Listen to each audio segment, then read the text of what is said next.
Bienvenidos a Negocio Musical Today, la industria de la música explicada en tu idioma. Yo soy Julia Hernández y hoy hablaremos sobre los conciertos como símbolo de estatus.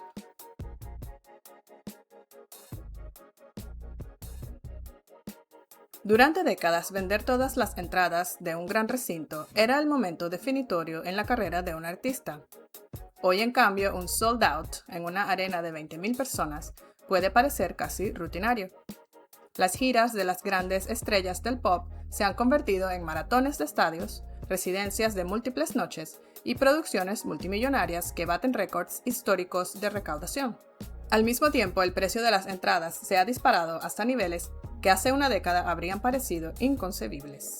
El fenómeno es visible en toda la industria global del directo. Las giras actuales no solo son más grandes, también duran más, generan más ingresos y concentran más poder en un pequeño grupo de artistas capaces de movilizar audiencias masivas. Desde la gira Eras Tour de Taylor Swift hasta los espectáculos de Coldplay o The Weeknd, la música en vivo está en un auge sin precedentes.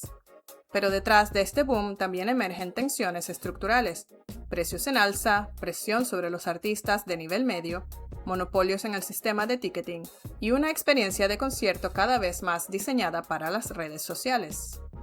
El resultado es una industria que nunca ha generado tanto dinero, pero que también enfrenta preguntas profundas sobre su sostenibilidad y su impacto en el ecosistema musical. Las cifras hablan por sí solas. El Eras Tour de Taylor Swift superó los $2,000 millones en ingresos, convirtiéndose en la más taquillera de la historia. Coldplay, con Music of the Spheres, ha superado los $1,500 millones en 4 años de actividad. The Weeknd también ha cruzado la barrera de los $1,000 millones con su gira After Hours Till Dawn. Este tipo de resultados ya no es una excepción aislada. Se ha convertido en el nuevo estándar para los mayores nombres del pop. La escala de las giras también ha cambiado radicalmente. Artistas como Harry Styles pueden anunciar decenas de conciertos en un mismo recinto o ciudad, algo que hace una década era poco habitual fuera de Las Vegas. Las residencias temporales permiten maximizar la demanda sin mover el gigantesco aparato logístico que implica una gira moderna. En Londres, por ejemplo, el O2 Arena, uno de los recintos más importantes de Europa, ha vivido su año más activo con 239 eventos en un solo año. Promotores y agentes están reservando giras con varios años de anticipación, utilizando incluso periodos de calendario que antes estaban reservados para festivales o temporadas bajas. Este crecimiento tiene varias explicaciones. Una de las más evidentes es el efecto rebote tras la pandemia. Durante casi 2 años, la industria del directo se paralizó. Cuando los conciertos regresaron, millones de fans estaban deseando volver a experimentar la música en vivo. Esa demanda acumulada se convirtió en un motor de ventas que todavía impulsa el sector. Muchos fans comenzaron a priorizar las experiencias frente a los bienes materiales, especialmente entre los públicos más jóvenes. La música en vivo pasó de ser una actividad de ocio a una experiencia social central, pero el fenómeno no se explica únicamente por la pandemia. Otros factores culturales y tecnológicos están redefiniendo la relación entre artistas y su público. En la economía digital, las experiencias también funcionan como capital social. Asistir a determinados conciertos se ha convertido en una forma de demostrar pertenencia cultural. Decir que uno estuvo en la gira de Taylor Swift o en un show de Beyoncé se ha transformado en una insignia social comparable a asistir a un gran evento deportivo o cultural. En otras palabras, las entradas se han convertido en símbolos de estatus.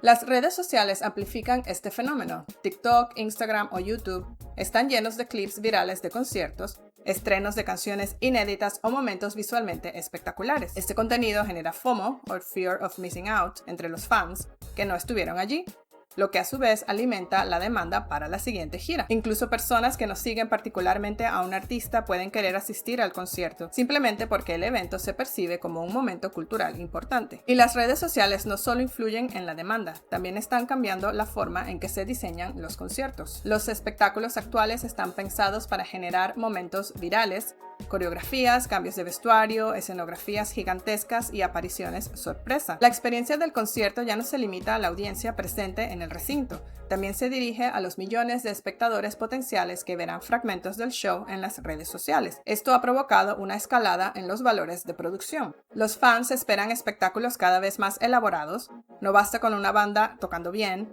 Los conciertos de arena y estadios se han convertido en producciones teatrales de gran escala, con cientos de personas trabajando detrás del escenario. técnicos de iluminación, diseñadores visuales, coreógrafos, ingenieros de sonido y equipos de logística, un nivel de espectáculo que tiene un coste enorme. Paradójicamente, incluso las giras multimillonarias no siempre generan los márgenes que muchos imaginan. Los costes del touring se han disparado desde la pandemia: transporte, alquiler de equipos, seguros, salarios y combustible. Una producción de estadio puede requerir cientos de trabajadores y decenas de camiones para mover el escenario entre ciudades. Las residencias en un mismo recinto, como las que se hicieron famosas en Las Vegas y ahora mucho más con The Sphere, se han popularizado en parte porque reducen estos costes logísticos. El montaje se realiza una sola vez, lo que disminuye los gastos. Sin embargo, esta estrategia también traslada parte del coste al público. Los fans que quieren ver el espectáculo deben viajar hasta la ciudad donde se realiza la residencia, asumiendo los gastos de transporte y alojamiento, cambiando la geografía de las giras. Y mientras estos costes suben, naturalmente los precios de las entradas también lo hacen. Hoy es habitual ver tickets con 3 cifras para conciertos en arenas o en estadios. En algunos casos, las entradas premium pueden superar fácilmente los $500 o $600. Una parte del incremento se explica por la inflación y el aumento de costes de producción, pero otra parte proviene de un sistema de pricing cada vez más sofisticado basado en la demanda. El fenómeno conocido como el dynamic pricing, donde los precios fluctúan según el interés del público. Cuando la demanda es extremadamente alta, el precio puede multiplicarse automáticamente. Algunos fans de Lily Allen en Reddit afirman haber visto entradas por hasta $1,200 para su show, cuando en escena solo está ella, sin músicos que la acompañen. Este sistema maximiza los ingresos para promotores y artistas, pero también genera críticas entre los fans que sienten que el sistema explota su entusiasmo. Pero mientras las superestrellas baten récords de ingresos, muchos artistas de nivel medio enfrentan un panorama mucho más complicado. Las bandas que giran por teatros o salas medianas no pueden beneficiarse de las economías de escala de los grandes tours. Sus ingresos por concierto son menores, pero los costes logísticos siguen siendo altos. Además, el gasto del público es limitado. Si un fan gasta €300 en un concierto de estadio, es probable que reduzca el número de shows más pequeños a los que puede ir ese año. Este fenómeno está creando un squeezed middle en el mercado del directo. En la cima, las superestrellas dominan la atención y los ingresos. En la base, los artistas emergentes pueden girar con producciones mínimas, y en el medio muchos proyectos luchan por mantener giras rentables. La creciente espectacularidad de los conciertos también aumenta la presión sobre estos artistas. El público espera producciones cada vez más elaboradas, incluso en shows de menor escala. Lo que plantea otra pregunta: ¿hasta qué punto la experiencia visual está eclipsando a la música en sí? Muchos fans comparan conciertos según el tamaño del escenario, la cantidad de bailarines o el número de cambios de vestuario. El valor percibido de una entrada depende cada vez más del show. Pero esto puede generar una paradoja. Algunos de los conciertos más memorables siguen siendo los más simples: un artista, una banda y una buena interpretación.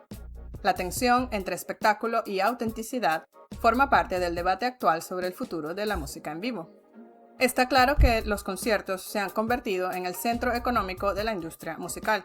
En la era del streaming, donde los ingresos por música grabada se distribuyen entre millones de canciones, el directo sigue siendo el espacio donde se materializa la relación entre el artista y el fan.